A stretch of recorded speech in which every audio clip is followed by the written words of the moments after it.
Hello বন্ধুরা, বা অটোতে খুব সহজেই পৌঁছানো যায়। রাস্তার দুপাশে বাইক, গাড়ি অনায়াসে রাখা যায়। টয়লেট, হাত ধোয়ার জায়গা, নামাজ ঘর সবই আছে। পরিবার নিয়ে আসার জন্য একদম উপযুক্ত। স্বপ্নবীথির পাশেই আছে আরেকটি জায়গা, যার নাম নিরিবিলি পিকনিক স্পট। অনেকে একে স্বপ্নবীথি 2 নামেও চেনে। চাইলে আপনি একই দিনে দুটো জায়গায় দেখে নিতে পারেন। আমি যখন এখানে এসেছি তখন প্রচুর মানুষ এসেছে, কেউ পরিবার নিয়ে, কেউ বন্ধুদের সঙ্গে। সবাই খুব খুশি মনে সময় কাটাচ্ছে। বাচ্চারা দৌড়াচ্ছে, কেউ কেউ রাইডে চড়ছে। আমার নিজেরও খুব ভালো লেগেছে, কারণ এমন একটা জায়গা গ্রামের মধ্যে হলেও এত সুন্দরভাবে সাজানো, এটা গর্বের ব্যাপার। নড়াইলের মানুষদের জন্য এটা একটা আশীর্বাদ।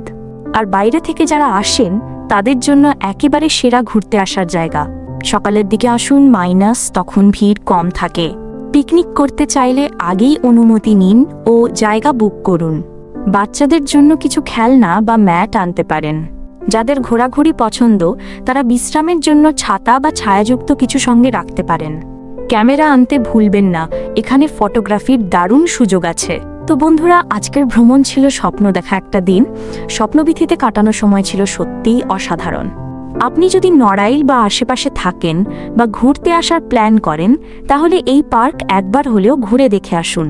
আর যদি ভিডিওটা ভালো লেগে থাকে তাহলে অবশ্যই একটা লাইক দিয়ে দিন। কমেন্টে জানাবেন আপনি স্বপ্নবীথিতে কবে যাচ্ছেন।